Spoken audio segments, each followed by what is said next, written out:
Hello, and welcome to The Joy Within, where we're eliminating negativity one thought at a time. I'm Kyle Greenfield, and I'll be your guide as we explore how to be calm, confident, and happy in our crazy modern world. Join us each week as we dive into some of the biggest ideas in spirituality and personal development. We'll learn what it takes to gain control of your own mind, master your mood, and navigate the many ups and downs along the way. Visit thejoywithin.org to get started so you can become the calm, confident, and happy person you truly deserve to be.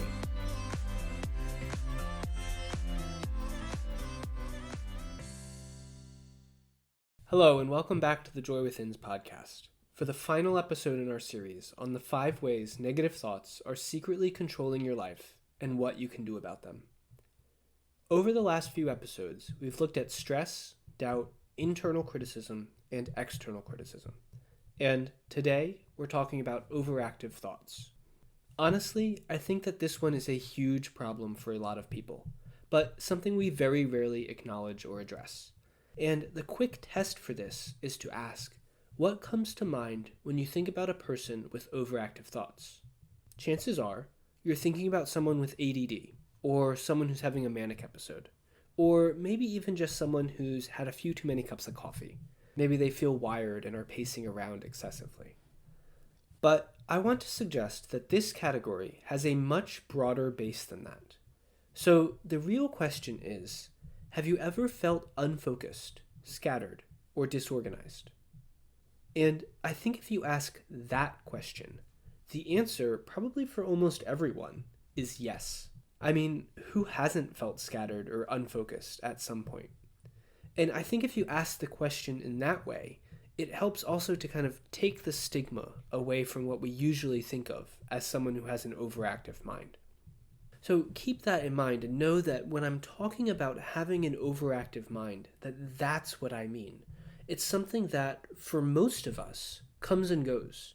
And it might depend on what you're doing or how much you have to get done that day.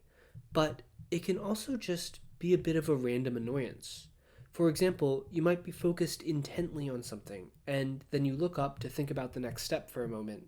And before you realize that you've just been staring out the window for the last couple of minutes. And you have to jolt yourself back into focusing on your work. I mean, hasn't everyone had this feeling? Like I said, I think that we've all been there at some point. And that leads us to 2 questions. Why is this negative?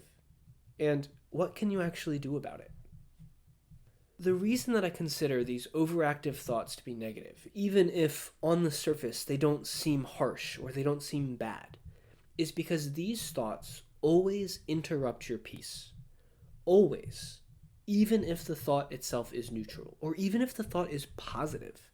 Maybe you just got distracted by what you want to have for lunch, or what you're going to do this weekend. No matter what the thoughts are, they're keeping you from experiencing your natural joy and inner peace in this moment.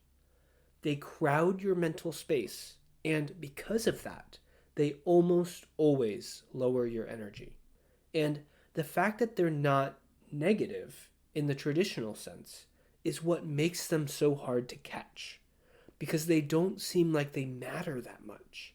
So we let them run wild, and as they do, their impact compounds. It grows and builds upon itself a little bit every day.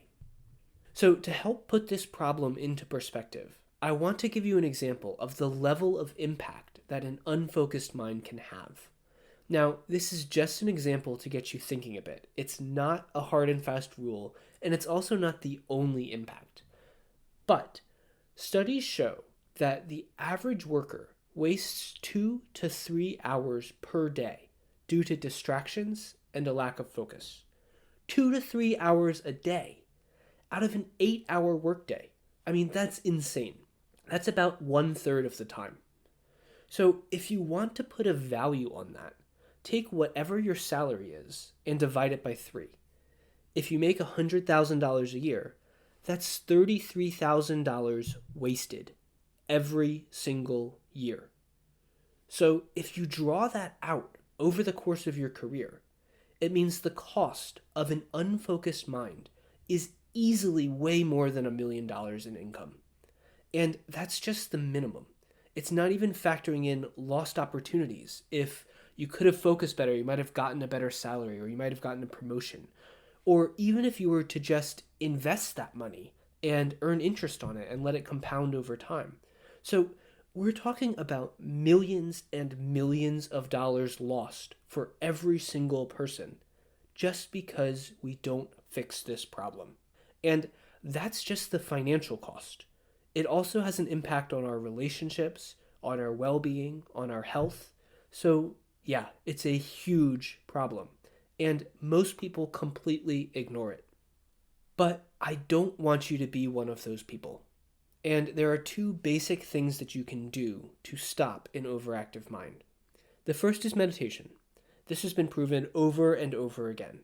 If you do one thing, just start a meditation habit today. It can be any length, any style. Just sit with your eyes closed and breathe for a few minutes. And if you need help with that, we have plenty of meditation series on thejoywithin.org that you can choose from. The second is something that I call stepping back. This is a short, 30-second breath technique that will help you to focus and find center really quickly, in just a few breaths. I have free trainings on this elsewhere, so I won't get into the details here. Just go to thejoywithin.org and watch the stepping back video if you haven't already. The point is that it interrupts your overactive thoughts, and it helps to bring the peace, the stillness, and the joy that we usually associate with meditation forward into your day. It brings that feeling with you as you move throughout whatever tasks you have to do that day. And I want to point out that these solutions aren't complicated. They're not hard. You just have to do them. If you think that you can't meditate, just try our Quiet the Mind series. You don't have to do anything. You just sit and listen to the recordings. Or if you need something short and simple that you can use in the middle of your day, check out the Stepping Back Playbook. Both are great first steps, and both are included for our Happiness University members. So whichever route you choose, the most important step is that you do something. You have to decide to take back control of your mind. Because if you don't, these 5 types of negative thoughts will start to influence you. They will start to control you. And once they start, they just get worse and worse over time. The sooner you get started, the easier it is to take back control, even if you think the thoughts aren't that bad right now. I mean, like I said before, these thoughts are a multi-million-dollar problem for each and every single one of us. And it's up to you to change that for yourself. So I hope that these last few episodes have been helpful. I hope they've helped you to think about negative thoughts in a new way and to see a little more urgency in them so that you can start prioritizing the simple actions that will eliminate that negativity once and for all. It is the only way to really become the calm, confident, and happy person that you truly deserve to be, and to experience a new level of joy, peace, and well-being, literally every single day. Thanks for listening to today's episode. When you're ready to put these ideas to work in your own life, head over to thejoywithin.org and sign up for Happiness University. When you do, you'll have access to all of the tools and strategies you need to eliminate negative thoughts by tuning in to The Joy Within. You can follow a simple, step-by-step system to become the calm, confident, and happy person you deserve to be. Visit thejoywithin.org to get started today. And if you enjoyed today's podcast, don't forget to like, subscribe, and share it with someone you love, because I think we can all use a little more joy in our crazy modern world.